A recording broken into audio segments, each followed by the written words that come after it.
महिला जो है नेतृत्व नहीं करेगी। अब क्या जितने भी दलित पति लोग हैं वो ये चाह रहे हैं कि अपनी पत्नियों को, बहनों को, अपने परिवार की महिलाओं को आगे लेकर आएं ताकि इनडायरेक्टली मेयर पद वो संभालें। हरिजन हैं उनमें से ला सकती है। कोलियों में चूँकि एक कोली समुदाय है दलितों में, उनका इन्होंने शहर अध्यक्ष दे दिया है। तो मुझे नहीं लगता इस बार डॉक्टर प्रियशील हाड़ा के खेमे से कोई महिला दलित को मेयर का कोई चांस मिल सकेगा। International brands and smartwatches collection with great offers at Minutes to Style, Station Road, Ajmer and opposite Suchna Kendra, Jaipur Road, Ajmer. सुशील, जो आरक्षण की जो नीति अपनाई गई थी वो ये अपनाई गई थी कि अगर किसी महिला को दिया जाता है तो महिला को नेतृत्व का मौका मिले, चाहे वो दलित के लिए आरक्षित होता है तो दलित को मौका मिले। लेकिन अजमेर निगम में मेयर का पद जो दलित महिला आरक्षित है उसमें इसके जो है मायने अलग हो जाते हैं। वहाँ महिला जो है नेतृत्व नहीं करेगी। अब क्या जितने भी दलित पति लोग हैं वो ये चाह रहे हैं कि अपनी पत्नियों को, बहनों को, अपने परिवार की महिलाओं को आगे लेकर आएं ताकि इनडायरेक्टली मेयर पद वो संभालें।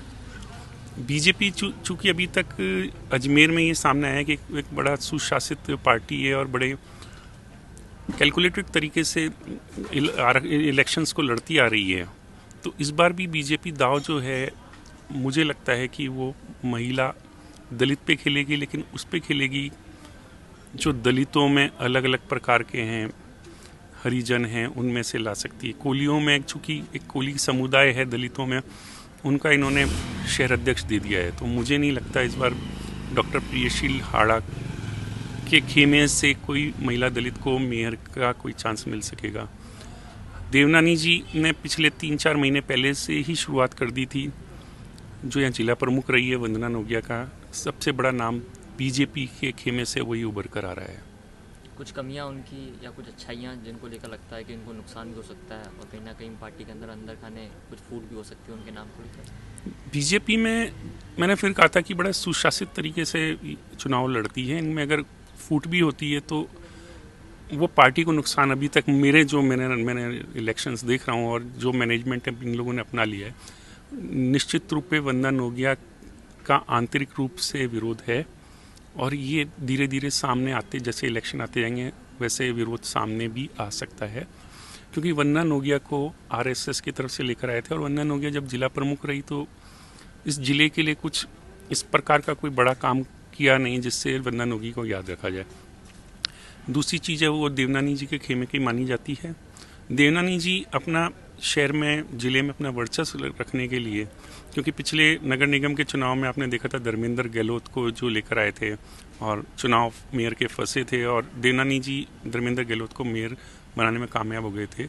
चूँकि देवनानी जी बड़े सीजन्ड पॉलिटिशियन हैं और उन्होंने इलेक्शन में अपने मैनेजमेंट से, अपने तरीके से करके दिखाया, तो मुझे लगता है कि वंदना नोगिया निश्चित रूप से बीजेपी की तरह खेमे से अभी लीड कर रही है।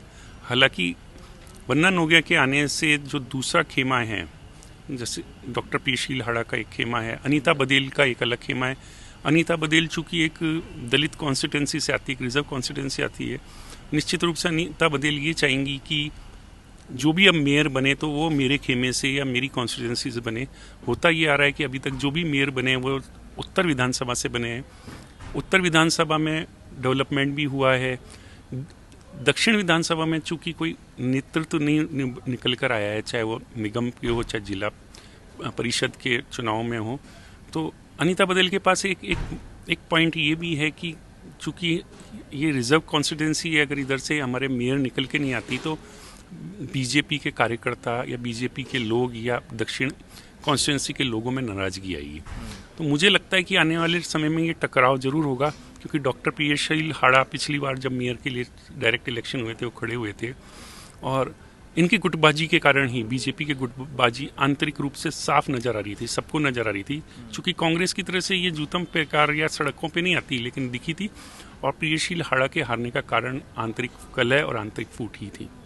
डॉक्टर नेहा भाटी बीजेपी से, इस नाम को लेकर क्या सोचते हैं? क्या बीजेपी इनको जगह देगी? देखो सुशील, अभी दशहरा आया है, अभी दिवाली आ रही है और अभी राम आएगी, तो आप पूरे शहर में देखोगे तो पोस्टर अटे पड़े हैं और सब लोगों को शुभकामनाएं दे रहे हो। चाहे नेहा भाटी है, चाहे एक वंदना भाटी करके एक और आई, मैंने कई ऐसे पोस्टर्स देखे और सबसे ज़्यादा मैंने दक्षिण विधानसभा में देखे हैं कि आपको दशहरे की जो है शुभकामनाएं और अच्छा उनके साथ उनके नेता का लग जाता है, पता चल जाता है कि अगर अनीता बदेल का फोटो है तो ये अनीता बदेल गुट से आ रही है और देवनानी के गुट की है तो देवनानी के से आ रही है।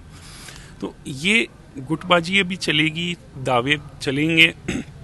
और यहाँ पे जो बीजेपी के स्थापित नेता हैं, क्योंकि देखो एक समय था सुशील जब लखावत जी जैसे कद्दावर नेता थे, उनके कहने पे बीजेपी की पार्टी में जो है टिकटों का वितरण से लेकर पूरी राजनीति चलती थी।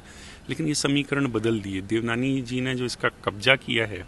अनीता बदेल क्योंकि अनीता बदेल के साथ सुरेंद्र सिंह शेखावत का नाम जोड़ा जाता था, मेयर के चुनाव हुए तो वो चुनाव में जो डायरेक्ट चुनाव थे वो देवनानी और अनीता बदेल की टक्कर थी, जिसमें कांग्रेस का भी सहयोग लिया गया। लेकिन देवनानी ने ये प्रूव किया कि भाई मेरा अस्तित्व अभी बरकरार रहेगा। तो अभी कई नेता लोग आएंगे, कई नाम आएंगे, कई मुबारकबाद देंगे। और अभी दिवाली ऐसे समय पर आई है कि ना केवल मेयर के प्रत्याशी तथाकथित प्रत्याशी बल्कि वार्ड के प्रत्याशियों को आप दिवाली के समय, राम के समय आप घूमते हुए देखेंगे। अभी तक महिला दलित एक ही नेता थी, अनीता बदेल, लेकिन वंदन हो गया कि नाम की चर्चा जिस तरीके से है, आपको लगता है अनीता बदेल सपोर्ट करेंगे? अनीता बदेल और देवनानी में अंतर ये रहा है कि अनीता बदेल को बीजेपी की कोर पार्टी से समर्थन मिला है।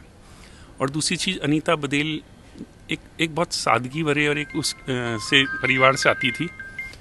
लेकिन अब अनीता बदेल भी राजनीति के दाव पे सीख चुकी हैं।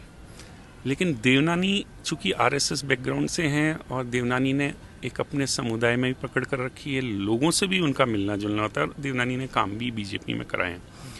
अनीता बदेल के अस्तित्व की लड़ाई हो जाएगी अब मेयर को लेके। और निश्चित तौर पे क्योंकि आप अगर आरक्षित सीट सबसे ज़्यादा देखोगे और दलित महिला आरक्षित सीट देखोगे तो दक्षिण विधानसभा में ही है, उत्तर विधानसभा में नहीं है। और अगर उत्तर विधानसभा से कोई महिला दलित किसी आरक्षित सीट पे जीत के आती है तो वो एक तरह से दक्षिण विधानसभा का उपहास होगा। तो ये आने वाले टाइम में अनीता बदेल के लिए बहुत ज़रूरी है कि वो अपना वर्चस्व के लिए अपना मेयर प्रत्याशी को लेकर आए। डिप्टी मेयर पद के ऊपर कई नाम चल रहे हैं, चर्चा इस बात की भी चल रही है कि धर्मेंद्र गहलोत के बेटे आएंगे, चर्चा ये भी है महेंद्र सिंह लापता के बेटे शक्ति लापता खड़े होने वाले हैं। तो डिप्टी मेयर, क्योंकि वहाँ पे जनरल इस बार कैटेगरी सोचेगी कि हम डिप्टी मेयर तो ज़रूर बने, तो ऐसे में वहाँ पर आप क्या चुनौती देख रहे हैं, क्या संघर्ष देख रहे हैं? इस बार आप ये देखो, जो महिला दलित का मेयर पद आरक्षित किया है वो एक संकेतात्मक है।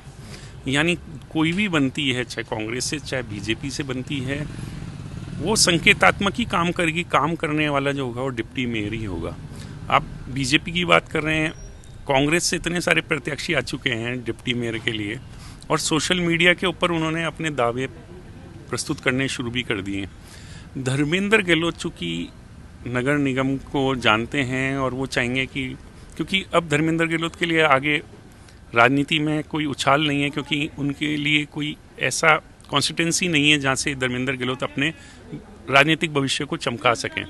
मेयर के बाद उनका जो है अस्तित्व सा खत्म सा होता दिखता है। तो वो ये चाहते हैं कि मैं अपने कम से कम इस मेयर या डिप्टी मेयर के पद को अपने से या परिवार में बरकरार रखूं।